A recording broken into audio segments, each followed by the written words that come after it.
느헤미야서 2장 19, 20절입니다. 느헤미야서 2장 19, 20절.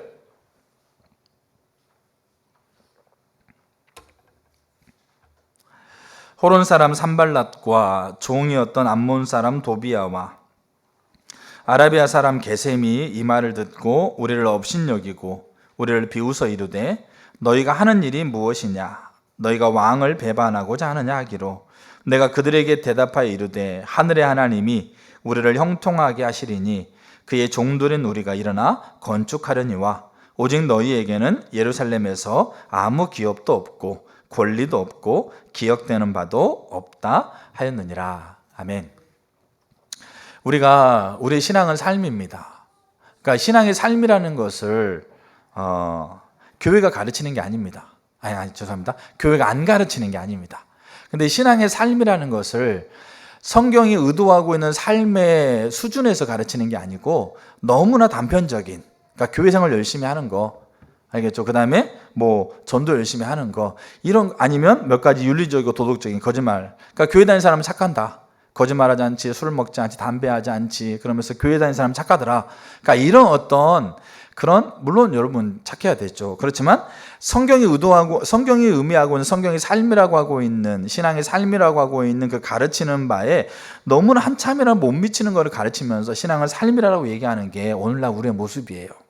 근데 그것마저도 오늘은 버거운, 우리가 살아가는 건 버거운. 근데 성경이 삶이라고 하고 있는 이야기는 그런 단편적인 몇 가지의 것들에 대한 얘기가 아닌 거죠. 그래서 성경이 삶이라고 한다라고 하고 있는 것은 우리의 삶을 하나님의 부르심으로 인식하고 그 하나님의 부르심에 따라서 한 걸음 한 걸음 걸어가는 것이라고 보시면 돼요. 그래서 우리가 너무 중요한 이 흐름이 뭐냐면 선택, 그 다음에 윤리, 선교. 그러니까 윤리는 삶을 얘기하고 있거든요. 그러니까 하나님 우리를 선택했다. 그러니까 우리는 어떻게 해야 됩니까? 그 하나님을 선택한 모습을 우리가 삶을 살아야 된다. 그 삶을 살고 나는 그 결과로 선교, 이 땅에 하나님이 영향력을 확장시킨다. 이게 선택, 윤리, 선교거든요. 근데 우리가 살리려고 하고 있는 게 뭐냐면 하나님의 부르심을 따라서 우리가 살아가야 되는데, 근데 그 부르심에는 목적이 있다라는 겁니다. 왜 우리를 부르셨을까요? 왜 우리를 부르셨을까? 다른 말로 하게 되면 하나님이 왜 내 자녀를 이 땅에 있게 하셨을까? 내 인생은 왜 이 땅에 있는 것일까? 여러분, 우리가 우연히 생길 수도 있고 실수로 생길 수 있어요. 그러니까 인간의 편에서는 우연이고 실수일 수 있어요. 근데 하나님은 우연과 실수가 없어요. 내 자녀가 내가 의도하지 않았는데 태어났어요. 그래, 우리가 인간이니까 의도하지 않은 사이에 그냥 이렇게 어떤 TV에 보니까 그 전날 술 먹었는데 그 다음날 아이가 생겼다 이렇게 얘기도 하는데, 그러니까 인간은 실수할 수 있고 인간은 우연이고 의도하지 않은 게 있을 수 있어요. 근데 하나님은 없어요. 근데 하나님이라는 분이 선택인 거죠. 이 아이를 내 아이로, 이 아이를 이 시대에, 아니면 내가 지금 살아가고 있는 환경이 이 환경, 하나님이 선택하신 거잖아요. 하나님이 조성하시는 거잖아요. 내 옆에 이 사람, 내 앞에 저 사람, 내 뒤에 이 환경, 다 누가 선택하신 거예요? 하나님이 선택하신 거예요. 그러니까 선택, 그 다음에 삶, 윤리, 그 다음에 선교가 있는데, 문제는 뭐냐면 선택이라는 것 앞에 뭐가 있겠어요? 선택이라는 것 앞에 우리가 여러분 마트에 물건 사러 가죠. 그러면 마트에 물건 사러 갈 때 생각을 가지고 갑니까? 안 가지고 갑니까? 물론 생각을 하고 갔는데도 1+1이라든지 묶음으로 팔아가 있는 것 때문에 충동적으로 살 수 있는데, 보통 우리가 어떤 걸 선택했을 때는 그 선택에 대한 의미를 가지고 있어. 왜 이걸 선택하냐? 왜 내가 이걸 사러 가야 되느냐? 그러니까 선택이라고 하고 있는 것 앞에는 뭐가 있냐면 왜라는 게 들어있어요. 목적. 알겠죠? 그 목적을 가지고 선택하는 거죠.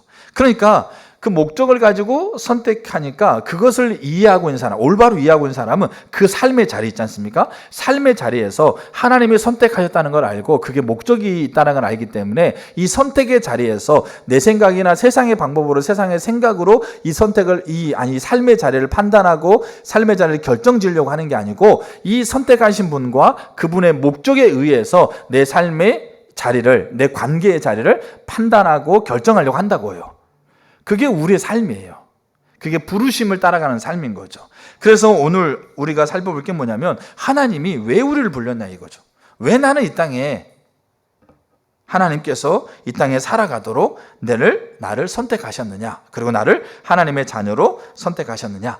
그리고 사실 이렇게 하나님의 목적과 선택과 삶을, 그리고 그 삶의 결과로 선교가 되어지는 것을 전 세계 역사 가운데요 가장 많이 누렸던 나라는 저는 세 나라를 꼽을 수 있다고 생각해요. 제 개인적으로. 그리고 그 나라 중에 하나가 어디냐면 대한민국이에요. 그 나라 중에 하나가 대한민국이에요. 저는 그 나라 중에 하나가 미국이라고 생각하고요, 또 그 나라 중에 하나 영국이라고 생각해요. 그리고 또 하나가 대한민국이라고 생각해요. 대한민국이 1885년에, 아니 1884년에 그 전에 토마스 선교사가 왔지만 실제적으로 대한민국에 처음 들어온 선교사는 아펜젤러 언더우드, 알겠죠? 이런 선교사가 1884년 들어오거든요. 근데 1884년부터 1985년까지 100년 사이에 대한민국 선교사가 몇 명이 들어오냐면 3173명이 들어옵니다. 근데 그 중에 대한민국 1884년부터 근 30년간, 그 30년간의 기간 동안 거의 절반 이상이 들어와요. 근데 이분들이요, 하나님의 목적으로 자기 자신을 선택했다라는 것과 삶을, 그분들이 가지고 있는 환경에서 조선이라고 하고 있는 땅은 듣도 보도 못하는 땅이에요. 중국이 그나마 좀 알려지고 조선은 그 밑에 붙어있는 조그만 땅이니까 알지도 못하는 땅인데, 근데 문제는 뭐냐면 하나님은 100년 동안 3,000명을 우리나라에 모아놨어요. 특별히 84년부터 한 30년, 40년 여간 동안에 거의 절반 가까운 사람들을 하나님은 의도적으로 대한민국 땅에 보냈다고요. 근데 이들이 요거를 가지고 있었어요. 요 목적으로 선택했고 내 삶이 여기에 있다라는 인식을 가지고 있어요. 그러면서 이들이, 제가 이제 나중에 설교 마지막에 보여드릴 건데, 제가 선교사의 기록을 제가 이 원고에 몇 가지 정리했거든요. 정리하면서 눈물이 나요. 대한민국이 이 선교사님들이 없었다고 한다면 대한민국은 지금 없어요, 사실은. 대한민국이 이 구한말, 조선에서 구한말 넘어오고 건국이 되어지고 이렇게 되어지는 과정 가운데 요 사이에 이 선교사님들이 가지고 있었던 이 목적, 선택, 삶이라고 하고 있는 이것이 대한민국 땅에 뿌려졌기 때문에 대한민국은 급격한 변화를 겪으면서도 사회가 붕괴되지 않았어요. 그게 요것 때문에 가능하다고요. 근데 오늘날 하나님의 백성들에게 하나님께서 이걸 회복하기를 원하시고 내 자녀들이 이걸 갖고 살기를 원하는 거죠. 그러면 그들의 삶을 통해서 하나님이, 우리가 구한말, 우리 조선시대가 끝나고 이제 뭡니까? 대한제국이 들어서면서 이어가고 있는 이 상황 안에서 있었던 놀라운 일들, 제가 나중에 몇 가지 읽어드릴게요. 제목만 읽어드릴게요. 그럼 여러분들 그게 얼마나 강력한 변화였는지를 보아야 돼요. 그게 고치에 일어난 거죠. 근데 그게 그들이 가지고 있었던 생각, 가치관이었어요. 근데 하나님이 의도적으로 그런 가치관을 가지고 있는 사람만 모아놓은 거예요. 대한민국 너무 사랑하니까, 이 한반도를 너무 사랑해서 그 시대에 그렇게 이 포괄적인 진리의 개념을 가지고, 복음 있잖아요, 복음. 그 복음의 DNA를 가지고 있는 자들만 하나님이 이 조선 땅에 모아놓은 거죠. 이 3,000명 이상을. 그래서 우리가 그 부분들을 우리가 좀 봐야 될 거예요. 그러니까 세 가지를 좀 보려고 하는 거죠. 첫 번째 볼 게 뭐냐면, 하나님이 왜 우리를 부르셨는가인데, 그 하나님의 부르심의 목적이 있지 않습니까? 그 목적을 잘 보여줄 수 있는 성경 구절이 몇 구절이 있어요. 대표적인 구절. 성경 전체는 다 얘기합니다. 그 대표적인 구절이, 그 중에 하나는 느헤미야 오늘 읽었던 2장이에요. 자, 그 구절을 제가 간단하게 많이 들었으니까 언급하고 넘어갈 텐데, 일단 창세기 1장 26절. 자, 성경을 제가 읽을게요. 한번 보세요. 자, 이제 자막이 나오겠습니다. 하나님이 이르시되 우리의 형상을 따라 우리의 모양대로 우리가 사람을 만들고 그들로 바다의 물고기와 하늘의 새와 가축과 온 땅과 땅에 기는 모든 것을 다스리게 하자 하시고, 하나님의 자기 형상 곧 하나님의 형상대로 사람을 창조하시되 남자와 여자를 창조하시고, 하나님이 그들에게 복을 주시며 하나님이 그들에게 이르시되 생육하고 번성하여 땅에 충만하라, 땅을 정복하라, 바다의 물고기와 하늘의 새와 땅에 움직이는 모든 생물을 다스리라 하시니라. 하나님이 세상을 창조할 때, 처음 시작할 때, 선택할 때, 창조를 선택했을 때 하나님이 가지고 있는 목적이 여기에 담겨져 있어요. 두 가지를 얘기합니다. 하나가 하나님의 형상으로 창조되었다, 인간이. 그 하나님의 형상으로 창조된 인간에게 하나님이 복을 주셨다. 그게 첫 번째 하나님의 의도였어요. 하나님의 목적이었습니다. 그래서 복은 뭡니까? 신명기 30장 20절에 하나님은 너의 생명이라, 하나님 너의 장수라. 하나님은 복을 주시는 분이 아니에요. 하나님은 생명을 주시는 분이 아니라 하나님 자신이 생명이에요. 내가 하나님과 함께 있지 않으면 아무리 생명을 주시려고 해도 우리가 생명을 못 누리는 거죠. 그분이 생명이니까. 근데 여기 말씀하고 있는 게 뭐냐면 그 복을, 그 생명을 사람에게 주신 거죠. 첫 번째. 그 다음에 두 번째, 그게 선택의 목적이에요. 창조의 목적이에요. 두 번째가 뭐냐면 그 생명을 공급받은 존재로 하여금 하나님이 창조하고 있는 남아있는 모든 창조의 세계를 다스리고 정복하고 번성케 하는 겁니다.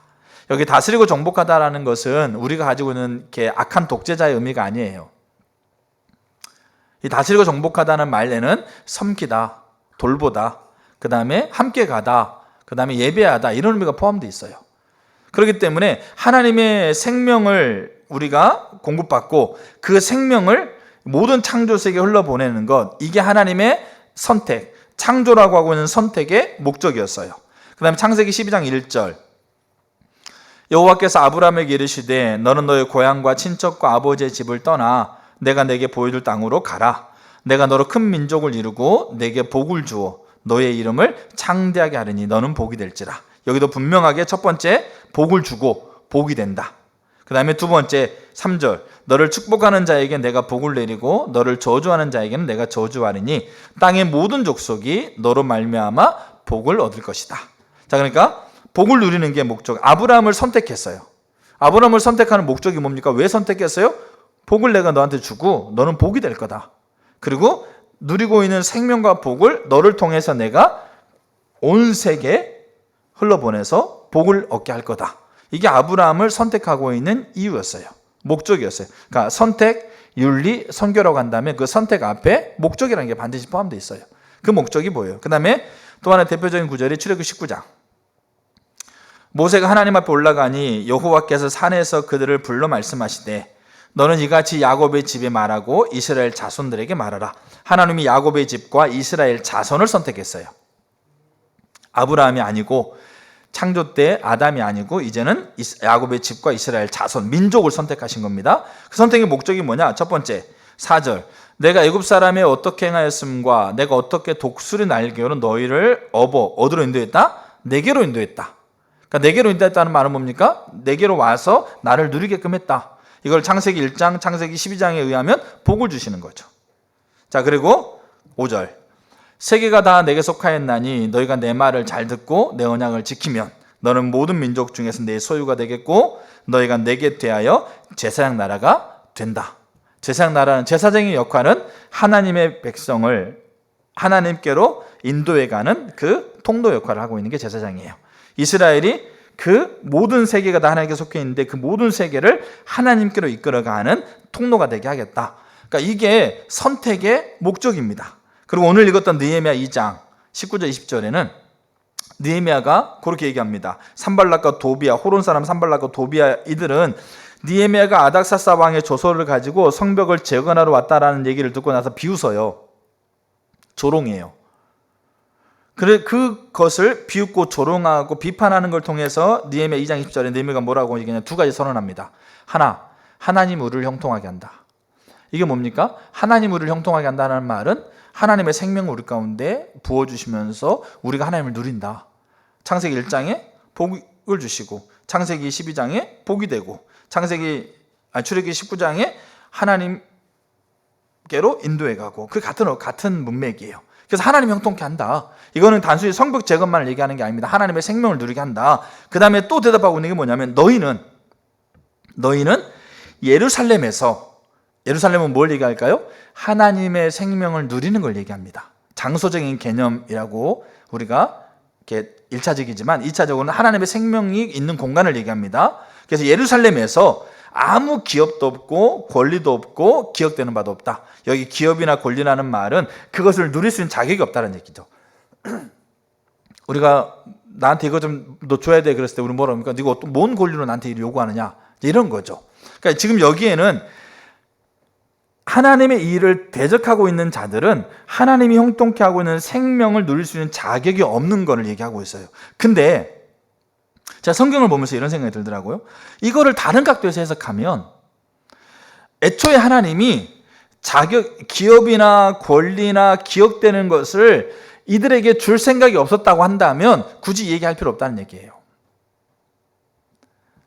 근데 이들은 하나님께서 예루살렘을 형통케 하는 걸 통해서 하나님의 창세기, 출애굽기를 통해서 하나님께서 계속 선택의 목적을 계속 얘기하고 있는 바, 그 하나님의 복을 누리게 하는 기업과 권리와 뭡니까?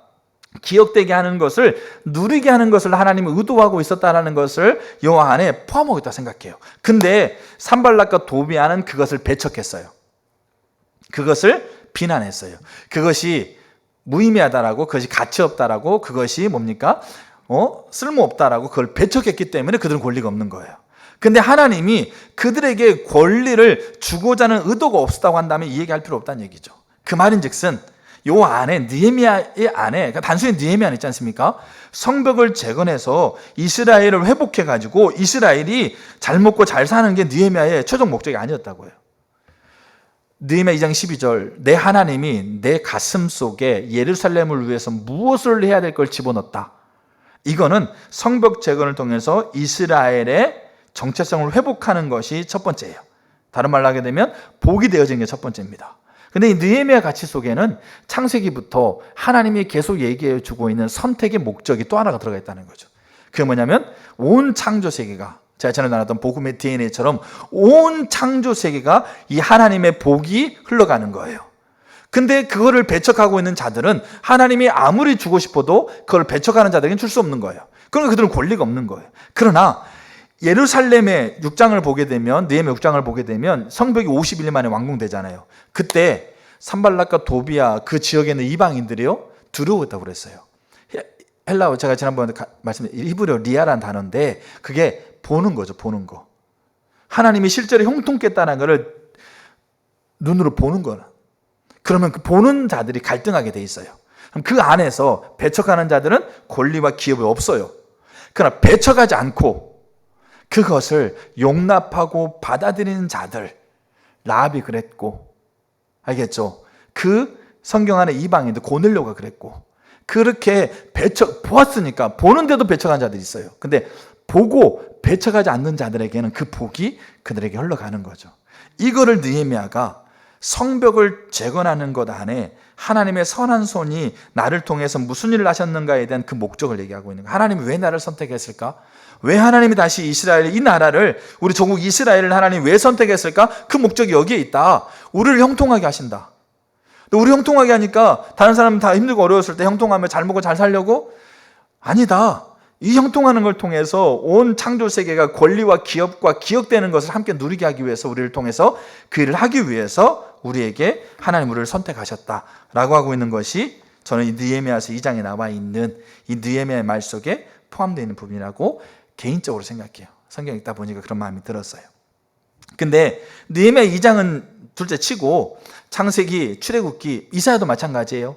그 다음에 사도행전도 마찬가지예요. 모든 성경은 요 복이 되어지고 복의 통로가 되어지는 요 목적을 위해서 하나님의 선택, 내 인생을 지금 이 시대에 태어나게 했고, 이 환경에 이 사람 만나게 했고, 그 다음에 뭡니까? 이 자리 안에서 서게 하고 있는 것, 요게 부르심인 거죠. 하나님의 이 목적을 향해서 우리의 부르심, 그러니까 부르심 두 개가 있는 거예요. 궁극적인 부르심이 있고 1차적인 부르심이라 얘기해요. 소명. 그 다음에 우리의 삶을 하나님께서 선택해 가고 있는 과정들, 이게 미션이거든요. 그러니까 그렇게 우리에게 하나님은 분명하게 복을 누리고 복의 통로가 되어지는 것이 하나님이 의도하신 선택의 목적이에요. 그 성경을 통해 우리가 명확하게 볼 수 있어요. 그 두 번째, 그래서 우리는 이 왜라고 하는 것을 성취해야 돼요. 알겠죠? 왜라고 하는 것을 성취해야 되고, 또 하나는 왜라고 하는 걸 통해서 우리는 평가를 받게 돼 있어요. 하나님 앞에서 이 왜라고 하는 목적이죠. 이 목적을 나를 선택했던 그 삶을 내가 삶을 내가 살았느냐 안 했느냐는 걸 알고 우리를 평가받게 돼 있다고요. 자, 그것을 우리가 어디서 볼 수 있냐면 대표적인 구절이 우리가 잘 알고 있는 달란트 비유하고 열 문화의 비유예요. 자, 달란트 마태복음 25장에 보게 되면 주인이 종 3명을 불러요. 그 재능을 따라서 달란트를 줘요. 5달란트, 2달란트, 1달란트. 1달란트는 6천 데나리온 정도 되거든요. 1데나리온이 그 당시에 성인 어른의 하루 품삯. 6천 데나리온이니까 달란트가 굉장히 어마어마한 거예요. 금액이. 문화는 달란트의 한 60분의 1 정도 크기예요. 근데 5달란트를 줍니다. 자, 그럼 성경을 읽어보면 이렇게 돼 있어요. 이게 너무 중요한 부분이에요. 왜냐하면 우리가 잘 보세요. 주인이 나한테 달란트를 왜 줬지? 요 생각을 해야 돼요, 안 해야 돼요? 하지 않습니까? 갑자기 길 가는 사람이 돈 줬어. 저 사람 나한테 돈을 왜 주지? 나한테 알겠죠? 그러니까 주인이 지금 종 불러놓고 줬다고요, 달란트를. 그러면 생각을 해야 되는 거예요. 주인이 과연 나한테 이 달란트를 왜 줬지? 생각을 하는 거죠. 왜냐하면 주인이 선택까지는 주인이 했으니까. 그러면 이 종이 그 주인이 선택했던 것을 어디의 관점에서 바라봐야 돼요? 목적의 관점에서 바라봐야 되는 거예요. 그러면서 이제 나에게 이렇게 하라고 나에게 줬구나라는 걸 이해하고 이제 행동을 취하겠죠. 그 행동을 성경은 이렇게 표현하고 있어요. 이게 너무 중요한 얘기예요. 근데 누가복음에서는 아예 주인이 대놓고 이렇게 얘기를 해요. 자, 마태복음 25장에는 대놓고 얘기하지 않지만 종이 판단해가지고 목적을 판단해서 선택했던 걸 판단해서 행동하고 있는 거를 요 단어를 쓰고 있어요. 그래서 마태복음 25장 15절에 각각 그 재능대로 한 사람에게는 금 5달란트를, 한 사람에게는 2달란트를, 한 사람에게는 1달란트를 주고 떠났더니, 이제 요때 이제 선택이에요. 목적과 선택이에요. 자, 그러면 이제 16절에 달란트 받은 자, 5달란트 받은 자는 바로 가서 그것으로 뭐 했다고요? 그것으로 장사했다고요. 그러니까 우리가 다 사업하라는 얘기 아니에요. 이 장사가 가지고 있는 말의 의미를 아셔야 돼요. 그러니까 그 목적에 의해서 선택을 판단해서 내가 있는 상황 안에서 내가 행동했던 게 장사였어요. 장사라고 하고 있는 말은 뭐냐면 우리가 하나님이 이제 뒤에 이제 나올 얘기예요. 복을 누리고 복의 통로가 되는 걸 얘기하고 있는 거예요. 근데 이 종들은 그 복의 통로가 되어지는 거를 장사란 수단을 사용했을 뿐이에요.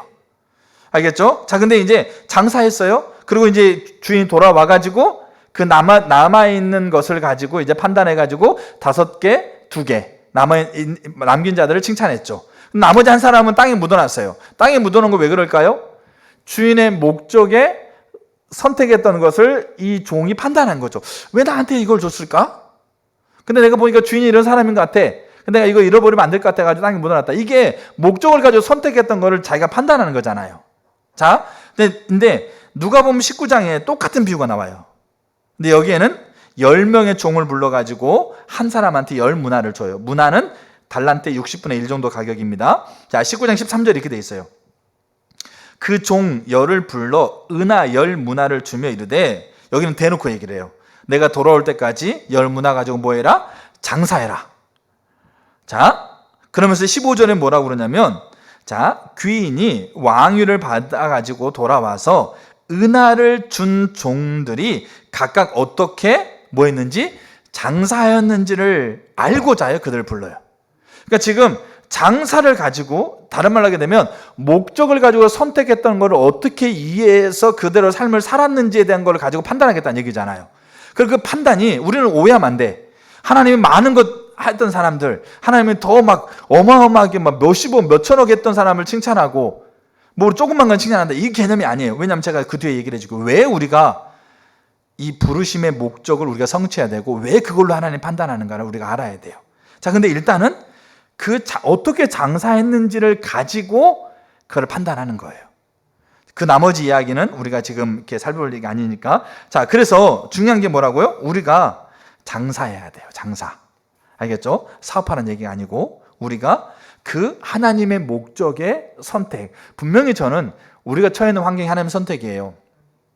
그러니까 우리의 죄악 때문에, 우리의 연약함 때문에 우리 행동했던 결과일 수 있어요. 근데 하나님의 모든 주권 안에서는 하나님의 섭리이고 경륜이에요. 그러니까 우리가 그 하나님을 전지전능한 분으로 믿어야 돼요. 그런 목적이 있다라는 거잖아요. 그러면 그 선택을 내가 그 목적과 선택의 관점에서 바라보면서 내 행동을 결정해야 되는 거예요. 근데 5달란트, 2달란트는 장사했어요. 1달란트 땅에 묻어놨어요. 그 다음에 10문화 가지고 있는 종들도 장사했어요. 자, 그러면 왜 이게 우리에게 성취가 돼야 되고 이거를 가지고 평가받느냐면, 자, 성경을 우리가 세 구절만 읽으면 금방 알아요. 자, 첫 번째 구절, 마태복음 22장 36절. 너무 잘 아는 구절이죠. 율법학자 예수님께 와서 그렇게 얘기를 해요. 어느 계명이 가장 큽니까? 그래서 이 37절에 예수께서 이르시되 내 마음을 다하고 목숨을 다하고 뜻을 다하여 주 너의 하나님을 사랑하라 하셨으니 이것이 크고 첫째 되는 계명이요 둘째는 그와 같으니 내 이웃을 내 자신과 같이 사랑하라. 이 두 계명이 온 율법과 선지자의 강령이다. 자, 신명기 6장 4절. 이스라엘 들으라. 우리 하나님 여호와는 오직 유일한 여호와시니 너는 마음을 다하고 뜻을 다하고 힘을 다하여 내 하나님 여호와를 사랑해라.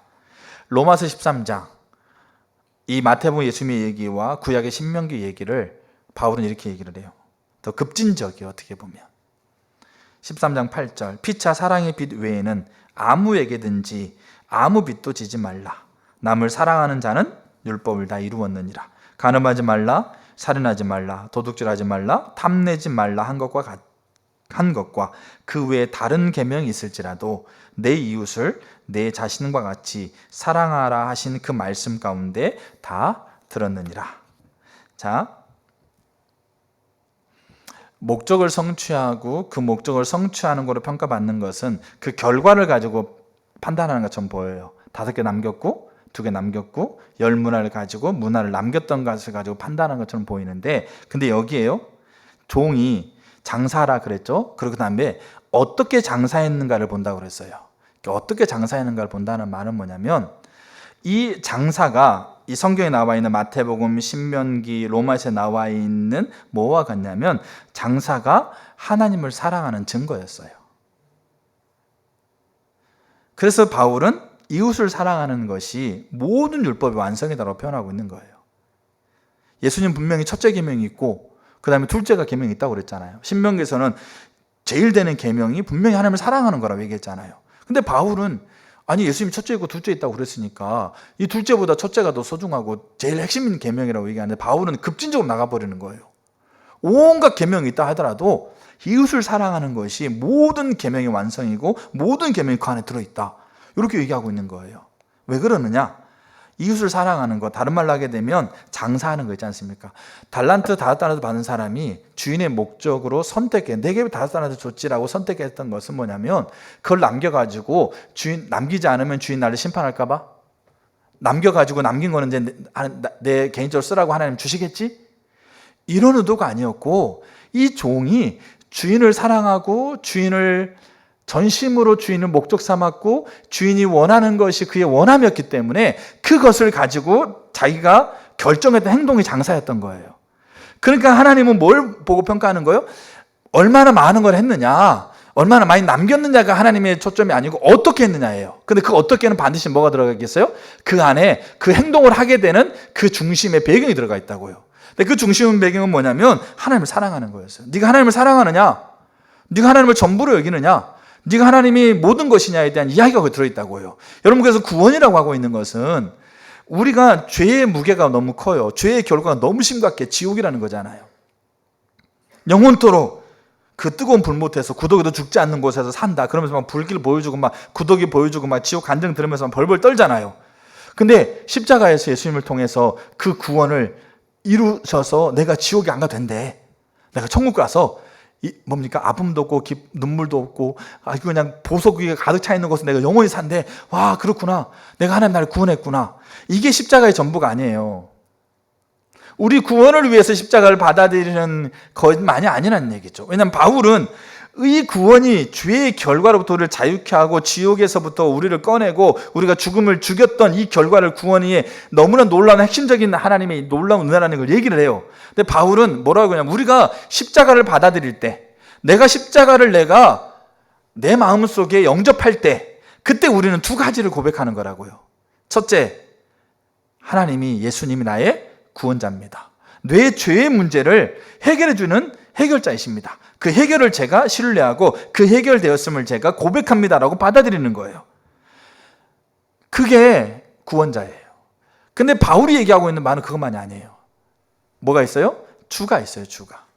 그래서 너희가 십자가를 받아들일 때, 너희가 십자가를 영접할 때, 그때 너희의 고백 속에는 십자가, 그 십자가를 지신 예수 그리스도 그 복음이 너의 구원이면서 너의 주님이라는 것이 고백되는 게 전제가 된다, 이렇게 얘기하고 있는 거예요. 그러면 내가 고백하고 있는데 십자가를 받아들이는 고백 안에는 뭐가 들어있겠어요? 나를 전부로 사랑하신, 제가 다음 주에는 어떻게 우리를 부르셨는가를 볼 거예요. 근데 그 어떻게 우리를 부르셨는가에는 하나님의 전부였어요. 나를 전부로 사랑하신 하나님 앞에 나도 전부로 하나님을 사랑하겠다는 고백이, 그게 십자가를 받아들이는 거였어요. 그래서 루터는 그 당시에 복음의 DNA가 잘못 오해된 게 이 문법이었어요. 하나님의 대리 통치자, 이게 복음이거든요. 하나님이 주님이시고 이 온 창조 세계를 다스리는 분이다.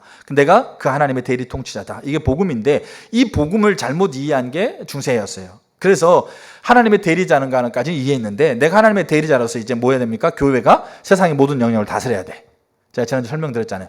근데 내가 이걸 다스리려고 하면 사람들한테 내가 이걸 다스릴 수 있는 자격이 있다라는 것을 이 사람들한테 얘기를 해줘야 돼. 네가 뭔 자격으로 그렇게 하냐? 침례요한도 그랬잖아요. 유대인이 찾아와서 너 당신 뭔 자격으로 이걸 얘기하고 있냐? 다 얘기하지 않습니까?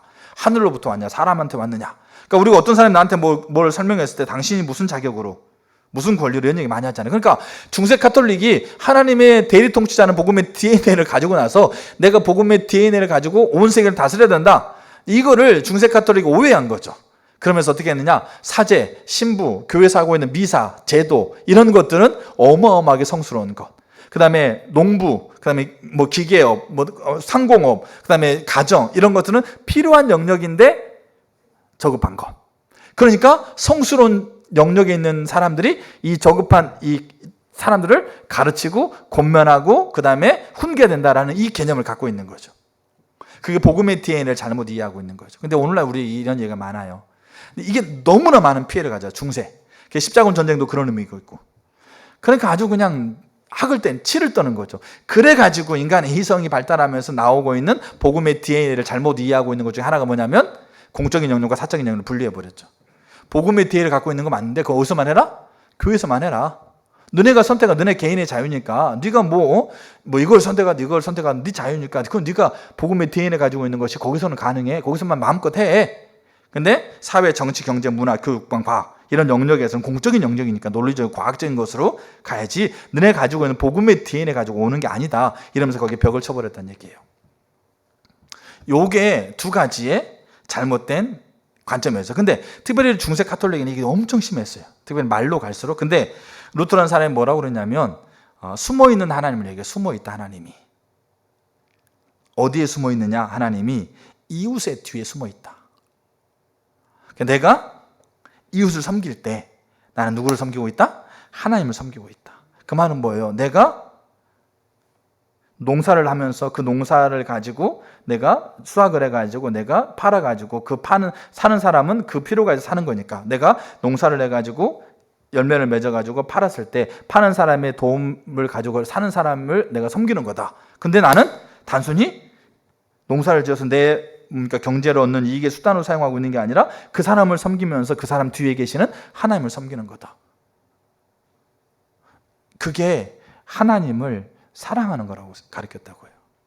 그러니까 하나님이 우리를 평가할 때 네가 나를 사랑했느냐? 네가 나를 사랑했느냐? 목적과 선택을 가지고 네가 있는 자리에서 나를 사랑했느냐? 그 사랑이 5달란트는 장사, 열무나도 장사였고 이 루터는 그 다음에 성경에 마태복음 25장에 동일한 이 뭡니까? 그 달란트 비유에서 뭐가 나오냐면 양과 염소의 비유가 나와요. 그 말은 행위 가지고 구원받는 게 아니고 사랑했냐 사랑하지 않느냐의 결과예요. 그래서 선한 사마리아 비유 나와요. 왜 우리가 성취를 해야 되는지, 그리고 이 왜라고 하고 있는 이 성취했던 것으로 평가를 받고 있는지에 대한 부분들을 우리가 분명하게 아셔야 돼요. 많이 하면 하나님이 칭찬해주고 적게 하면 하나님 덜 줄 거야.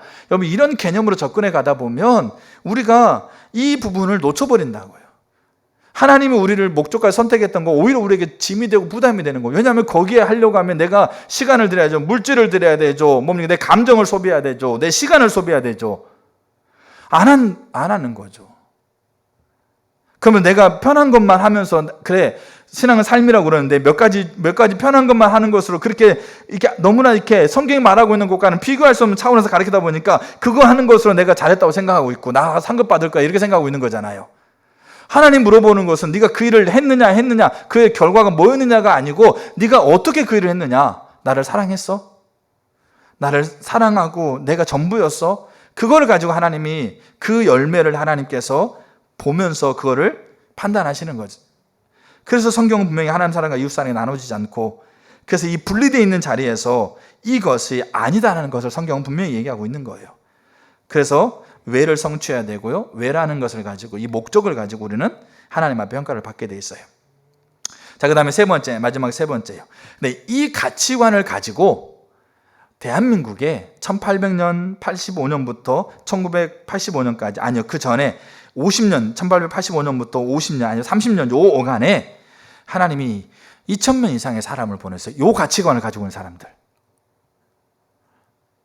복을 누리고 복의 통로가 되는 목적을 가지고 선택했다라고 하고 이 가치관을 가지고 있는 사람들을 하나님이 전 세계, 근데요, 너무나 놀라운 특징이 뭐냐면 대한민국에 왔던 사람이 어떤 때는 23살, 어떨 때는 뭐 40대 왔는데 이들이요, 다 그 나라에서 의대 수석으로 졸업하고 법대 수석으로 졸업하고 경제, 그 다음 뭡니까? 교육, 이런 부분에 탁월한 자들이었어요.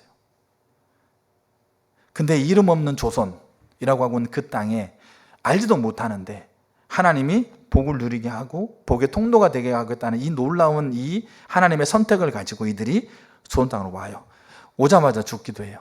토마스 선교사는 제너럴 셔먼을 타고 왔다가 폭탄을 맞아가지고 배가 파괴되고 강으로 끌려와서 그 자리에서 못 빼서 죽였어요. 오자마자 죽는 사람들, 3개월 만에 죽는 사람들, 23살짜리 여자 선교사님은 오자마자 3개월 만에 죽었어요. 그 부모님한테 쓴 편지를 보면 가슴이 절절해요. 정말로 전 세계에서 가장 탁월하고 가장 유능하고, 근데 실력만 있는 게 아니에요. 뭘 가지고 있었어요?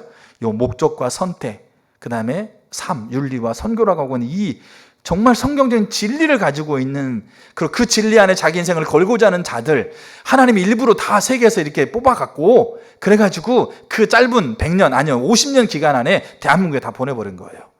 그들이, 제가 이제 읽어드릴 거예요. 그들이 대한민국에서 뭐 했는지, 그들이 대한민국에서 뭐 했는지, 그리고 그걸 통해 대한민국이 어떻게 바뀌었는지. 그러니까 조선 500년이 끝내고, 구한말이잖아요. 500년이 끝나고 대한제국이 일어나고 일제 감정제가 되어지고 우리나라 대한민국이 만들어진 이 시기 가운데 그들이 뭐 했는지. 그게요, 단순히 그냥 사람 전도해가지고 교회에서 신앙생활 열심히 하고 있는 그거 아니었어요. 그거 기본 전제로 가고 있는 거죠. 그래서 왜 우리를 불렀을까에 대한 부분이 뭐냐면 복을 누리고 복의 통로가 되는 거예요. 이걸 우리 자녀들이 알게 되어지게 되면 저는 그 하나님이 선택했던 그 자리에서 그들이 요 관점에서 판단해서 요 관점대로 하나님이 주신 지혜로 움직인다고 한다면 그들이 어떤 어려운 환경의 자리에서도 그들은 능히 이겨낸다고 생각해요. 저 또한 그렇게 해가려고 하고 있고 해가고 있으니까 부족하지만. 자, 그래서 두 개가 있어요. 하나님이 우리를 세우신, 우리를 선택하신 목적 두 가지. 첫째가 복을 누리는 거예요.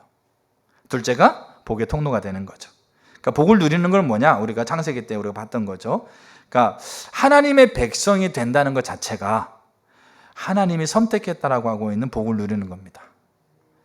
너희가 그 은혜로 인하여 믿음으로 말미암아 구원받았다. 그래서 하나님의 선택이라는 것 자체가 하나님 자신을 누리는 것이 전제되어 있습니다. 그러니까 하나님이 창세기에서 하나님 세상을 창조하는 걸 선택하지 않습니까? 근데 그 선택, 하나님의 선택이라는 것 자체에 하나님 자신이 하나님이 거기에 그 자신을 허락하겠다라는 것이 전제가 되어 있는 거죠. 그러니까 하나님 백성이 됐다라고 하고 있는 것은 하나님의 선택을 누리는 것이고 그 하나님의 선택에 하나님 자신이 함께 있다라는 것이 전제가 되어 있는 거죠. 그래서 신명기서의 30장 20절에 내 하나님 여호와를 사랑해라 라고 얘기하면서 그는 너의 생명이다. 그는 너의 장수다. 하나님 우리에게 생명과 장수를 주는 분으로 오해하면 안 됩니다. 그분이 생명이고 그분이 장수세요. 그래서 요한복음 10장 10절에 도둑이 오는 것은 도둑질하고 죽이고 멸망시키려고 하는 건데 내가 온 것은 양으로 생명을 얻게 하고 더 풍성히, 여기 풍성이라는 말이 영어성에 풀이라는 단어를 썼어요. 차고 넘치게 하게 합니다. 그럼 이건 우리가 부인하신 분이 없어요. 복을 누린다는데, 하나님 생명을 누린다는데 그걸 우리가 이렇게 뭡니까? 부담스러워할 분은 없겠죠. 자, 근데 두 번째가 있어요. 이제 두 번째를 얘기하고자 하는 거예요. 두 번째가 뭐냐면 복의 통로가 되는 거죠. 근데 이 복의 통로가 된다는 것을 오늘날 우리가 많이 오해하고 있는 거죠.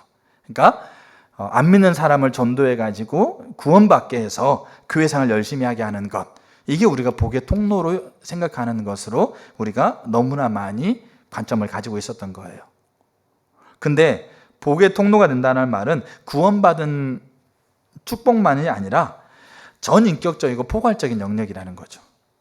그래서 그 사람의 전인격, 영혼, 그러니까 영과 혼과 육, 관계, 그 사람이 살아가고 있는 사회, 알겠죠? 그 다음에 그 사람이 살아가고 있는 시대, 그러니까 이 전 영역을 포괄하는 하나님의 복을 누리게 하는 것. 그게 뭡니까? 그게 하나님께서 우리에게 복의 통로가 된다는 개념이에요.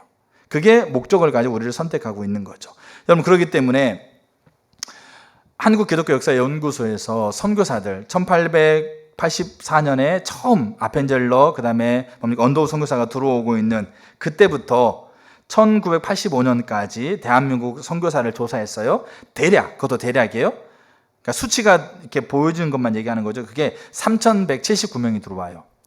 그리고 그 가운데 이름만 기재되어 있는 사람들의 자료가 없는 사람을 빼고 그들의 활동들을 기록했던 그 기록들을 쭉 찾아서 사료를 찾아 기록했는데 그 사람이 2,749명이에요. 근데 이들이 요 복을 누리고 복의 통로가 되어지는, 그러니까 여러분, 선교사님들 한국에 조선에 들어와 가지고 들어오자마자 죽고 3개월 만에 죽고 자녀 죽고 뭡니까 5년 만에 죽고 막 이러거든요. 거의 이 대한민국에 들어왔던 선교사의 거의 50% 이상이 순교당합니다. 순교당하면서 그들이 정말 내가 후회하면서, 자기 인생 후회하면서 죽은 사람이 몇 명이나 있겠습니까?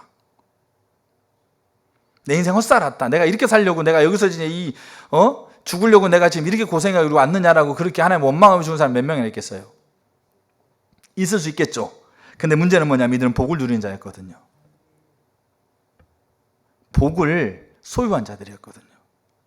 그래서 이들의 기록들을 찾아보면, 여러분 양화진 같은 데 한번 가봐서 보세요. 이들의 기록들을 찾아보면 그들의 순교가 오히려 그들에게 특권이고 그들에게 권리인 것을 감사하면서 하나님 앞에 갔던 이들의 이야기가 너무나 많아요. 그럼 왜 그랬을까? 이들은 복을 아는 자였어요. 복을 누리는 자였고 그 복이 그들을 가치 있게 하고 복이 그들을 영화롭게 하고 그 복의 목적을 가지고 그들을 하나님 선택했고 보냈다고 하면서 그 복을 흘러보내는 이 어마어마한 일에 자기 자신이 있다라고 하고 있는 사실만으로 감격한 거죠. 그게 하나님 사랑하는 거였어요.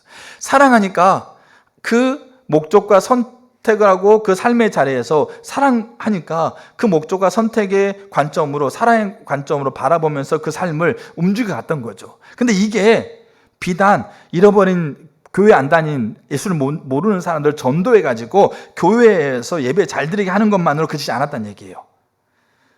자, 제가 몇 가지 읽어드릴게요. 대한민국에 하나님께서 그 전 세계에 있는 사람들을 뽑아가지고 보내신 결과물들이에요. 자, 이들이 와가지고 먼저 했던 게 성경을 번역했던 거죠. 그러니까 중국에서부터 성경이 들어왔어요. 또 일본에서 있는 개화의 사상을 가지고 있는 사람들이 한글로 성경을 번역했는데, 마태복음이라든 이런 쪽복음을 번역해가지고 이걸 가지고 들어와요. 선교사님이 들어왔는데 중국어로 번역된 성경이 이미 한국에는 그래도 어느 정도 있었어요. 근데 이게 너무 조잡한 거예요. 그래서 이분들이 했던 게 뭐냐면 이분들이 한글로 성경을 번역했어요. 언더우드 선교사는 신약성경, 그 다음에 레이놀드 선교사는 구약성경 번역을 했어요. 근데 자 보세요. 1917년도에 7월 달에 한국 근대 문학의 선구자라고 불리고 있는 이광수 박사라는 분이 청춘이라는 곳에 9월 달에 글을 하나 게재했어요. 그 글이 뭐냐? 그러니까 한국 근대 문학의 선구자, 그분이 글을 게재했는데 야소교가 조선에 준 은혜. 야소교는 뭡니까? 그 당시에 기독교를 야소교라고 그랬어요. 알겠죠? 서양의 종교 이렇게 얘기한 거죠. 자, 기독교가 대한민국 우리 조선 땅에 준 은혜. 그러니까 근대 문학의 선구자인 이광수 박사가 쓴 건데 그렇게 쓰고 있어요. 한글도 글이라는 생각을 조선인에게 준 것이 실로 예수교회다. 그러니까 세종대왕이 한글을 만들었잖아요. 근데 그 글이 우리 민족의 글, 우리 지금 대한민국의 한글의 자부심이 있잖아요. 영어는 도저히 표현할 수 없는 누리끼리하다, 흐리멍텅하다 이런 것들 있지 않습니까? 누리끼리끼리하네 이런 것들 한글 아니면 표현할 수가 없는 거죠. 대단한 언어예요.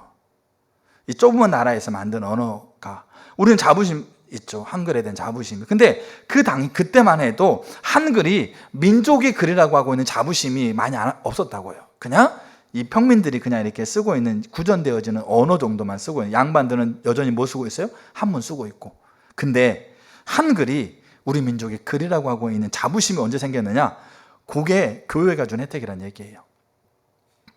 자 보세요. 귀중한 신구약과 찬송가가 한글로 번역되어 이에 비로소 한글의 권위가 생기고 또 보급된 거다.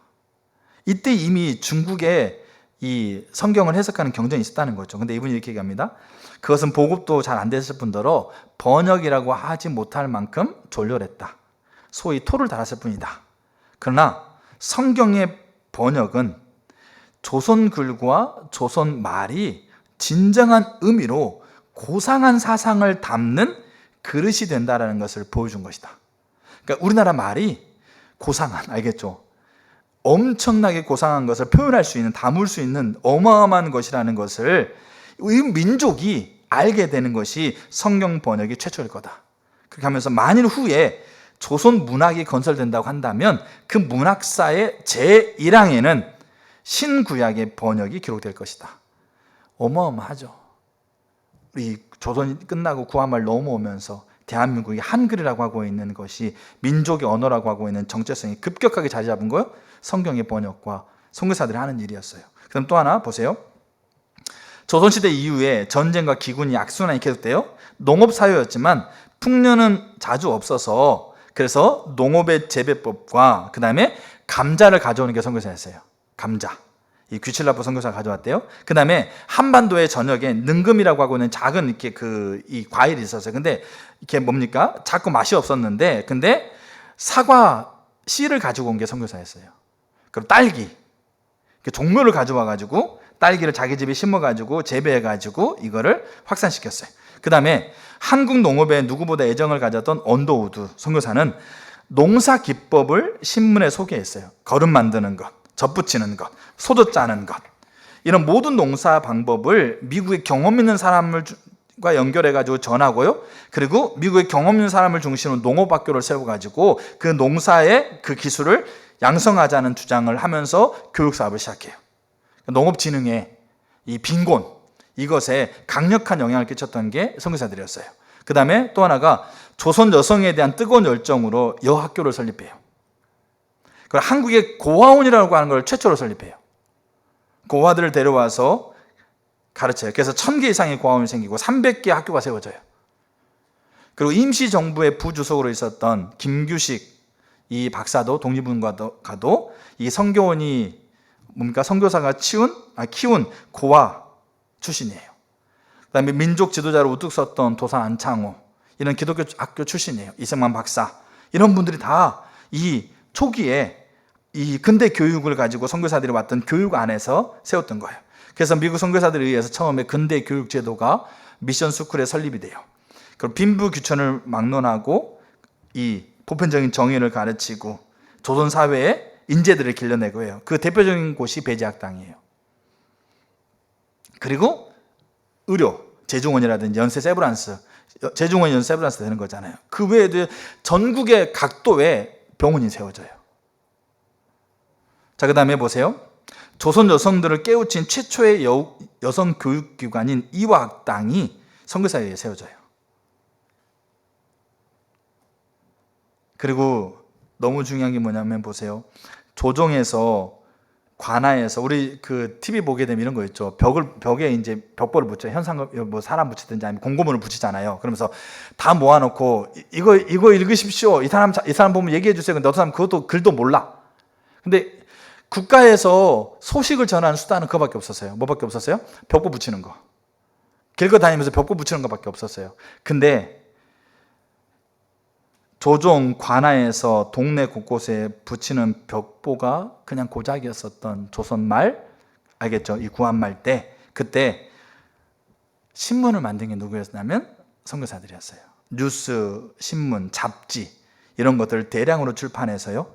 모든 사람들이 언론을 시작한 게 누구였다고요? 그게 선교사들이었어요. 그리고 근데 그것만 끝난 게 아니고 그 언론을 통해서 되어진 소식을 가지고요. 이들이 안식 올 때 각 나라로 가가지고요. 그때 일정 감정기 때니까 각 나라로 가가지고요. 자기 나라에 이 신문 기사를 가지고 가지고 전 세계에 한국을 적극적으로 알린 분들이 누구예요? 선교사들이었어요.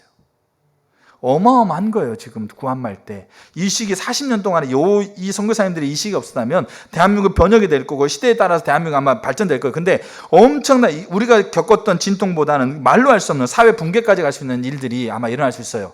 근데 이분들을 통해서 그것들이 우리가 영국에서 그랬고 미국에서 그랬던 것처럼 그런 놀라운 신앙의 복을 누리고 복의 통로가 되어지는 그 열매를 가장 혜택을 많이 받은 나라 중에 하나가 대한민국이에요.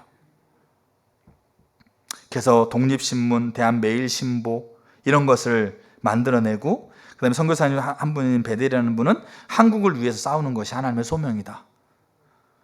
그래서 조선 위기 때 폐결핵, 가장 무서운 병이었고요. 그 당시에 세브란스 호흡기 환자 중 25%가 폐결핵, 걸리면 거의 대부분 죽는. 근데 그 결핵 퇴치에 적극적으로 헌신했던 이들이 선교사들이에요. 그리고 결핵실 만드는 것도 선교사들이고. 자, 보세요. 여자들이 그 당시에 해져서 남자가 들어오면 밖에 나올 수 있었어요. 조선 칠거지약, 그때까지도 구한말, 그때 조선의 그 500년 동안 있었던 그 악습이 그때까지 조혼, 약탈혼, 축첩, 한 남자가 첩을 여러 명 둘 수 있는 거. 여러분, 그런 악습에 고통받았던 것들, 이 제도에 칼을 들었던 사람들이 누굽니까? 선교사들이었어요. 그래서 민족 여성 지도자 김세지라는 분의 증언은 조선 여자의 해방은 뭐로부터 시작됐다? 교회부터 시작됐다. 여성 차별이 서서히 무너지기 시작한 것은 기독교가 자리 잡기 시작한 1880년대부터다. 또 하나 보세요. 백정 출신 박성춘이라는 사람이 그 아들을 출세하기 위해서 선교사가 세운 학교로 보내요. 그 아들의 이름이 뭡니까? 박세양이라는 사람이에요. 백정. 그 당시 아직까지 구한말, 조선시 남아있는 신분의 차별, 백정. 근데 그 사람을 선교사가 보낸 학교로 보내요. 의대에 보내요. 이 사람이 의사가 돼요. 그럼 왕의 주치의가 돼요. 백정에서 존귀한 하나님의 백성의 자녀의 삶을 바꿔놓고요. 그리고 왕손과 백정이 한 교회 장로가 돼요. 양반과 결혼하게 되어지고요. 하나님 앞에 차별 없다라는 복음, 이 복음이 조선 사회의 근본부터 흔들어서요. 선교사를 통해 전해진 복음이 500년간 끔찍하지 않았던 조선을 깨워요. 요게 선교사님들이 한 일이에요.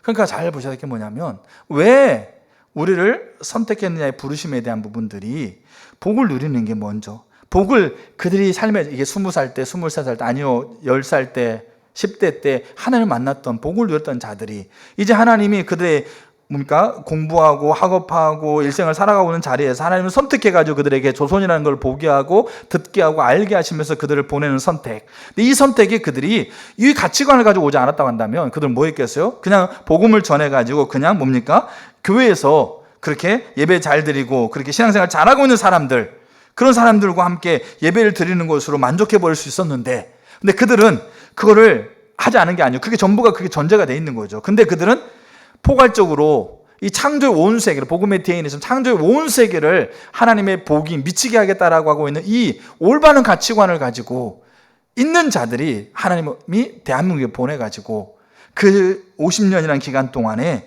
그들이 순교당하고 그들이 애쓰고 수고하면서 지금 읽었던 몇 가지 이야기들, 아니요, 그 한 가지 이야기만으로 하더라도 대한민국 그 일을 진행해 가려면 구한말에서 그 일이 진행되려고 한다면 몇 세대가 지나야지만 진행될 수 있는 일들, 그게 불과 100년 사이에, 아니요 100년도 아니에요, 불과 50년 사이에 대한민국 사회를 바꿔버린 거예요.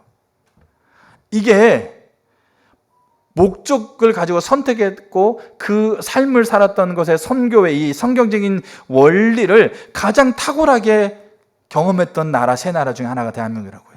조선, 이 한반도 땅. 그래서 왜 하나님이 그렇게 하셨을까? 왜 하나님이 아브라함을, 이스라엘을, 느헤미야를 그렇게 하셨을까? 너희도 그렇게 되라고. 너희도 그렇게 복을 누리고 복의 통로가 되라고. 우리 자녀들 왜 그렇게 하나님께서 우리에게 허락했을까? 이 자녀들이 그 가치관을 가지고 그렇게 되라고.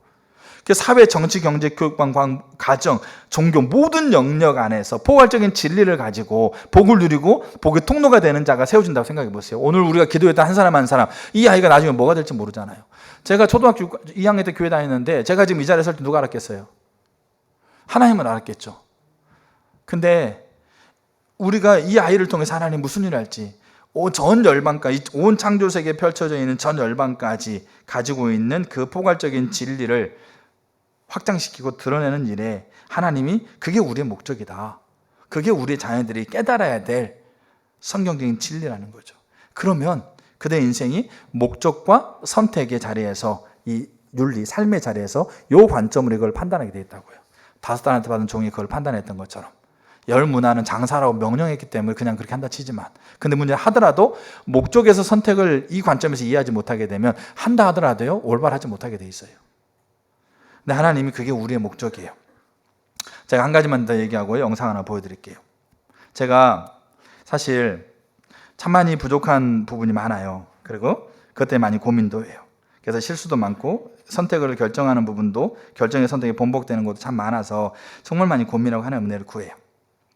근데 우리가, 그러니까 제가 지금 나누고자 하는 부분은 뭐냐면 하나님을 사랑하는 것으로 평가를 받는다는 거예요. 그러니까 우리가 이런 얘기를 이제 나누다 보면 뭐냐면 뭐 몇십억을 뭐 가지고 뭐 건축을 했다. 몇십억을 가지고 뭐 세계 구호를, 세계 뭐 이렇게 빈민을 도왔다. 우리는 뭐 10만 원 보냈다. 뭐 50만 원 보냈다. 100만 원 보냈다. 이러면 이렇게 작아 보이시죠? 하나님이 하나님을 사랑했는가를 가지고 판단한다고 보시면 돼요. 제가 작년에 선교위원회하고 그 오이코스 하면서 선교위원회 원장 나오면서 얘기하는데, 필리핀에 우리가 좀 가서 이렇게 그 산페르난도 지역 갈릴리 미션 교회하고 바기오 쪽에 있는 교회들을, 그래서 이제 이 산페르난도 가서는 좀 이렇게 선교를 하지만 바기오는 그래도 조금 휴양할 수 있으니까 그런 일정을 좀 해보면 좋겠다는 대화가 있었어요. 그렇게 하다가 제 생각에 그렇게 가면 좋겠다. 근데 그 전에 제가 어떤 마음이 있었냐면, 그 갈릴리 미션 교회가 이렇게 그 바닷가 빈민가 있기 때문에 교회가 환경이 너무 열악해요. 시설 너무 열악해가지고. 근데 그 열악한데 이제 여러 가지 이제 공사를 하면서 고쳐가고 있긴 하지만, 이제 그 선교사님 부부가 그 공사에 대한 이렇게 알지 못하는 나이 드신 분이기 때문에 필리핀 사람을 데려와서 공사를 시키면 이 필리핀 사람이 속이기도 하고 공사 기한을 연장하기도 하면서 이제 많이 여러 가지 문제가 있었어요. 그런 얘기를 계속 듣다 보면서 우리가 이 1층에 본당이 있고 그다음에 그 옆에 주방이 있고 2층에 이제 사택이 있거든요. 그 건물이 있는데, 근데 여기 본당의 부분들은 많이 그래도 고쳤는데 그 식당, 그 연결되어 있는 식당, 주방, 화장실, 그다음에 창고 같은 게 있어가지고 이게 너무 허름한 거죠. 근데 그 얘기 나오는 과정 가운데 이 한 공간을 좀 막아가지고 우리 다음 세대도 공부할 수 있는 공간들, 주일학교 모임할 수 있는 공간들, 또 식사하신 분들이 쉬는 공간들을 만들었으면 좋겠다. 또 화장실도 좀 깨끗하게 했으면 좋겠다. 이런 얘기를 계속 하셔가지고 그러면 이번에 갔을 때 그 공사를 좀 하면 좋겠다. 근데 그 공사를 하려면 공사를 담당할 수 있는 그 주도적인 담당자가 있어야 되죠. 그걸 알아봐가지고 만약 그게 되면 그럼 가겠다. 그렇게 생각을 했었어요. 그러고 나서 이제 한 형제에게 그렇게 의향을 물었을 때, 그때 그 형제님이 흔쾌하게 자기가 가겠다라고. 그러면 이제 이 부분이 해결된 거죠. 근데 그 어간쯤에 이제 우리 여전도회가 김해를 내려갔어요. 그래가지고 김해 내려가가지고 그때 보고하면서 어떤 보고가 있었냐면, 두세 사람이 짝을 이루어가지고 각 가정에 신방을 갔다. 거기에서 이제 뭐 예배 드리고 기도 사역하는 걸 통해서 참 이렇게 어떤 데는 서먹서먹했지만 어떤 데는 참 이렇게 하나님이 참 함께 하신 것 같았다라는 걸 들으면서, 제가 그 얘기를 들으면서 그러면 필리핀 가서 나머지 한 부분들은 그 가정에 가가지고 신방하면서 기도 사역 해주면 좋겠다, 이런 생각을 갖게 됐어요.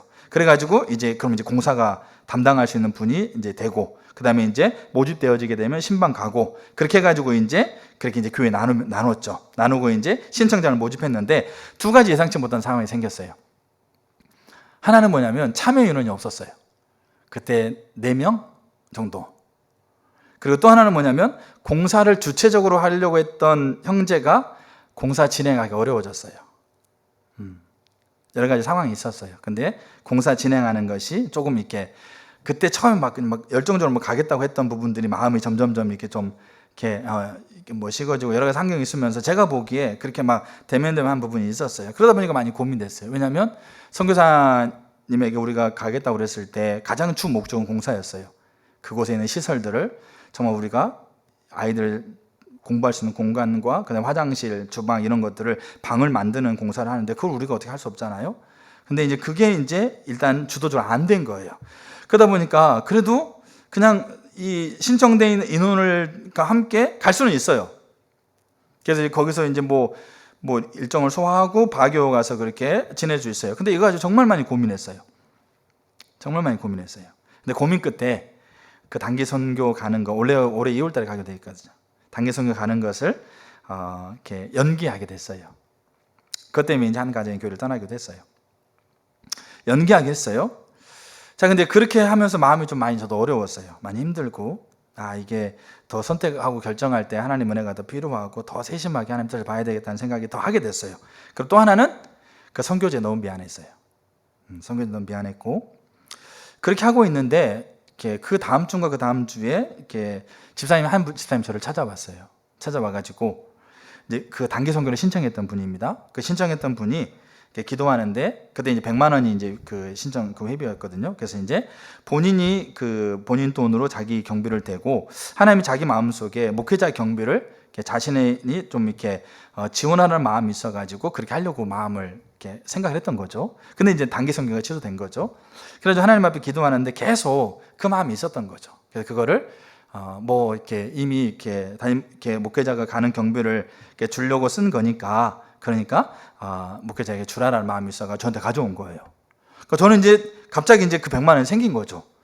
그러니까 하나님 이걸 어떻게 하면 좋을까요? 근데 어차피 필리핀 가려고 하는 경비로 저한테 오기 때문에 그 금액 전체를 제가 필리핀 그곳으로 보냈어요.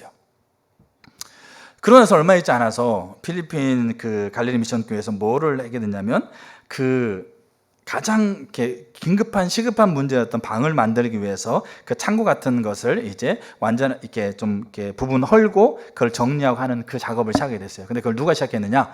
그거를 다른 외부 사람이 온 게 아니고 그 교회 사람이 하기 시작했어요. 공사가 뭔지도 모르고 페인트 칠이 뭔지도 모르니까 그냥 지금 울퉁불퉁하대. 근데 거기 남전도 이렇게 하고 그다음에 거기 전도사님하고 또 거기 청년하고 이렇게 하면서 한 일주일인가 10일인가 넘게 그거를 다 정리하고 그다음에 다 부분 부수고 페인트 칠하고 그러면서 방을 하나 만들어 놓은 거예요. 근데 그 경비가 얼마 들었느냐? 딱 100만 원 들었어요. 그래서 그 경비를 가지고 그 일을 한 거죠. 그 일을 하고 나서 이제 그 부분을 하면서 그들이 교회에 대한 마음이 더 들어가게 됐어요. 물론 더 이렇게 세워가야 돼요. 근데 또 하나 뭐가 생겼냐면 그렇게 방을 깨끗하게 치워놓으니까 그 다음에 이 갈릴리 미션 교회에서 이제 매주 토요일마다 지역을 다니면서 노숙자들을 섬겨요. 햄버거하고 음료수를 가지고 그 빈민 가니까 그냥 거기 막 누워서 자요. 근데 그런 분들을 찾아가지고 복음을 전하고 햄버거하고 그 다음에 음료를 나눠줘요. 근데 그 중에 한 명이 알코올 중독자예요. 연세가 드셨는데 이게 송사님이 교회 와서 자라고 그랬어요.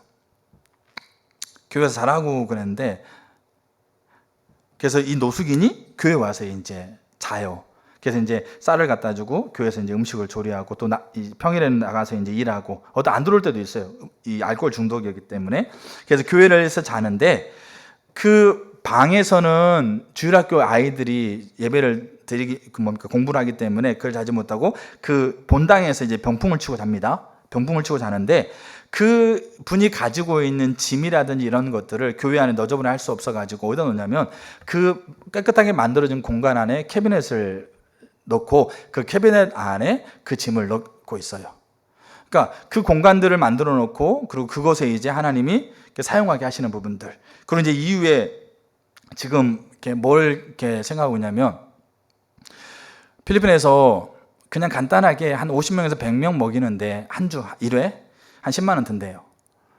그러니까 뭐 밥 하나 그냥 뭐 반찬 하나 해가지고 주일날 그 지역 주민들 한 100명 먹이는데 한 10만 원 든다고 하더라고요.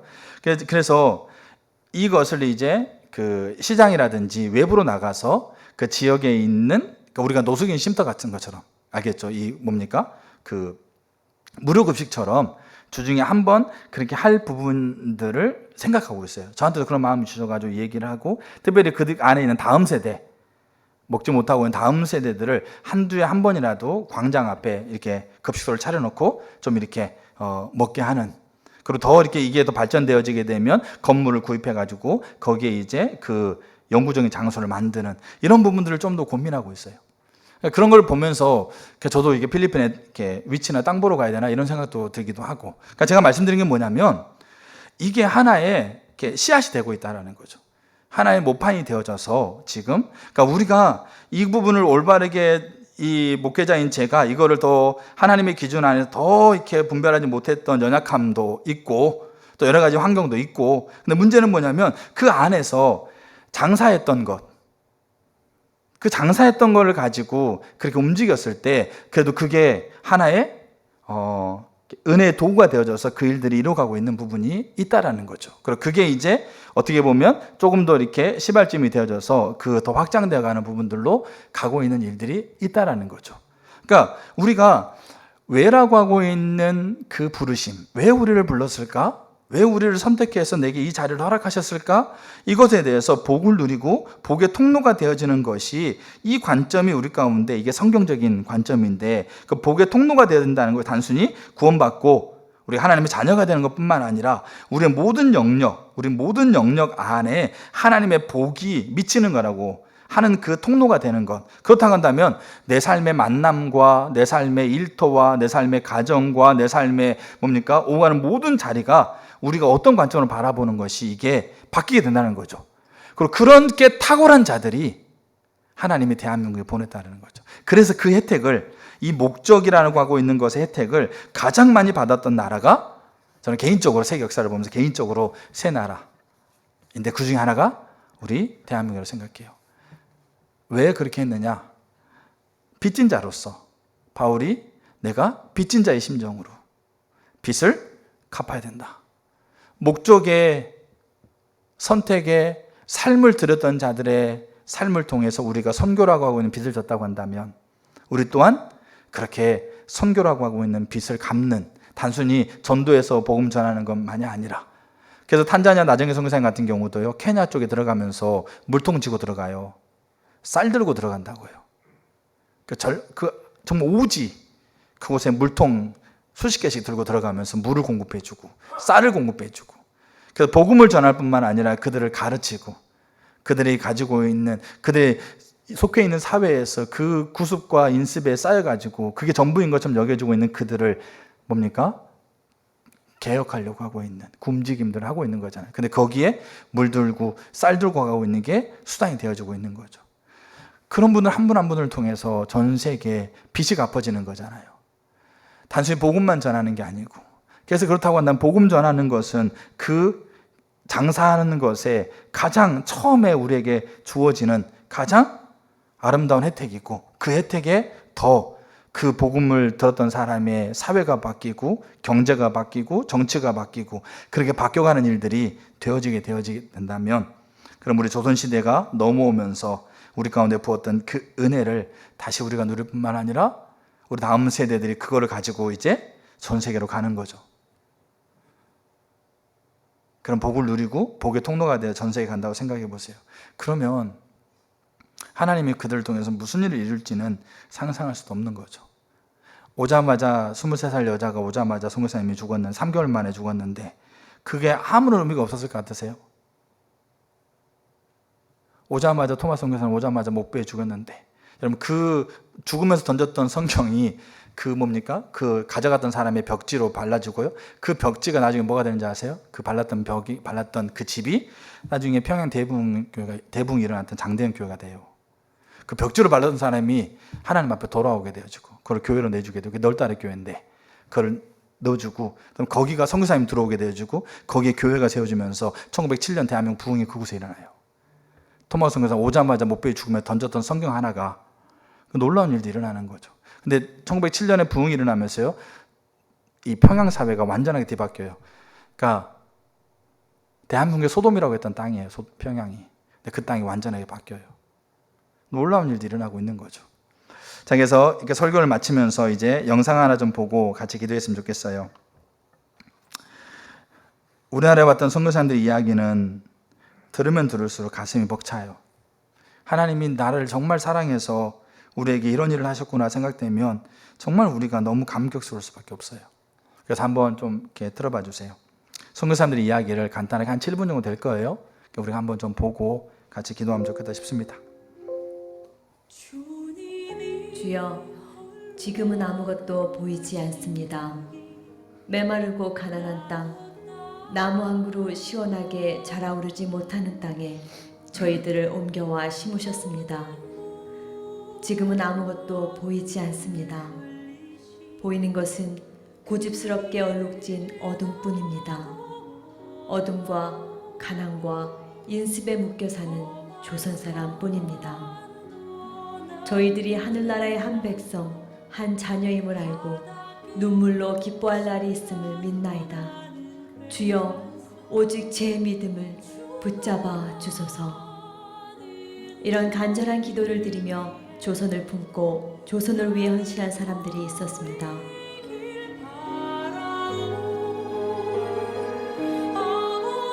수석으로 의대를 졸업한 후 의료 선교사가 되어 1885년 조선 땅에 왔습니다. 자기 몸을 아끼지 않고 사람들을 진료하며 전염병 예방을 위해 힘썼고 그로 인해 수많은 조선 사람들의 생명을 구할 수 있었습니다. 그러나 헤로는 과로와 이질에 걸려 그 나이 33살 조선에 온 지 5년 만에 생을 마감하였습니다.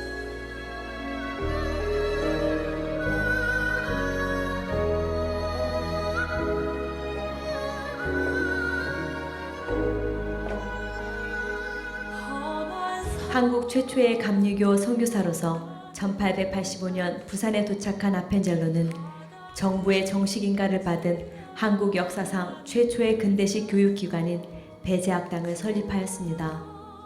그곳에서 복음을 토대로 기독교 가치관과 구국 정신을 고취시킴으로써 수많은 독립투사들을 양성하였고 조선의 독립에 큰 씨앗이 되었습니다.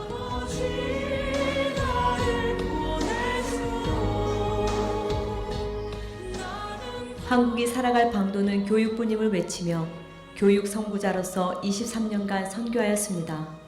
또한 한국 YMCA를 창설하였고 고종의 외교 고문으로 미국에 돌아간 후에도 한국의 독립을 위해 힘썼던 한국인보다 한국을 더 사랑했던 사람이었습니다.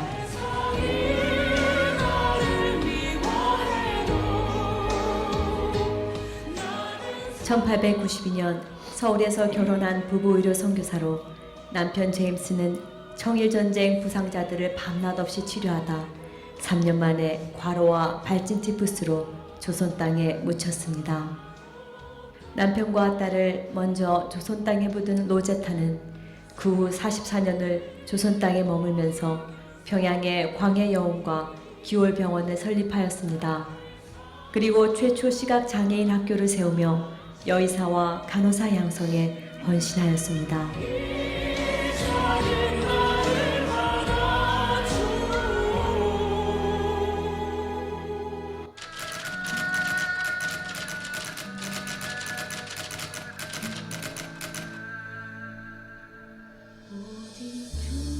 (1934년 7월 7일) 광주시에서 최초 시민사회장으로 거행된 장례식.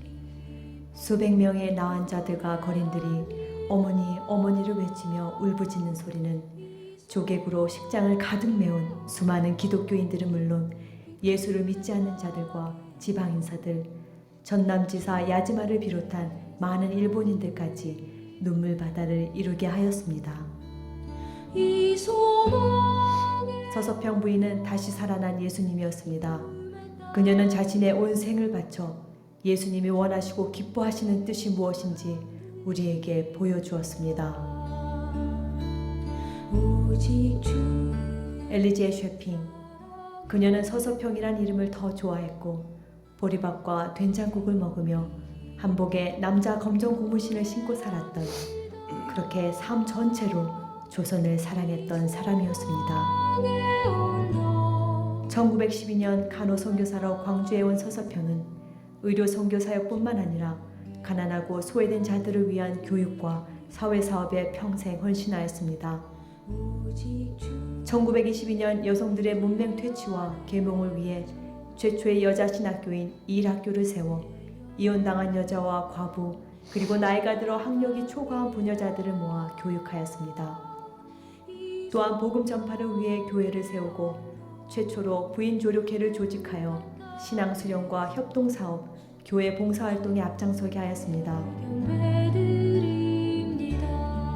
1926년에는 조선 간호부회를 설립하여 간호협회 발전에 힘을 썼고 금주 동맹을 만들어 금주 금연 운동을 전개했으며 인신매매 반대, 축첩 금지, 공창제도 폐지를 외치며 율락 여성 선도 사업을 주도했습니다. 그러나 그 무엇보다도 서서평은 수많은 환자들, 특히 전라도 일대의 나환자들과 거린들, 고아들을 위해 헌신하였습니다. 그녀는 평생 처녀로 살았지만 고아로 버려진 나환자 아들 하나와 13명의 딸을 입양하여 친자식처럼 돌보았으며 오갈 데 없는 38명의 과부들도 자신의 집으로 데려와 보살펴 주었습니다. 내일 나 먹기 위해 오늘 굶는 사람을 그대로 본척만척 할 수 없으며 옷장에 옷을 넣어두고 당장 추위에 오들오들 떠는 사람을 모른 척 할 순 없습니다. 다른 선교사들 생활비의 30분의 1만으로 생활하며 자신은 영양실조와 풍토병, 과로로 죽어가면서도 가난하고 병든 자들, 버림받고 고통받는 자들을 먼저 먹이고 입혔던 서석병. 마지막 남은 자기의 시신마저 의학 연구를 위해 해부하도록 기증한 그녀가 다 쓰러져가는 집에 남기고 간 것은 찢어진 담요 반장과 밀가루 2홉, 동전 7개가 전부였습니다.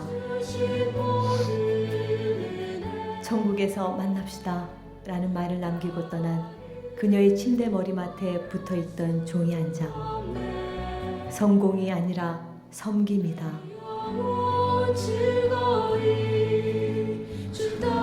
네, 됐습니다.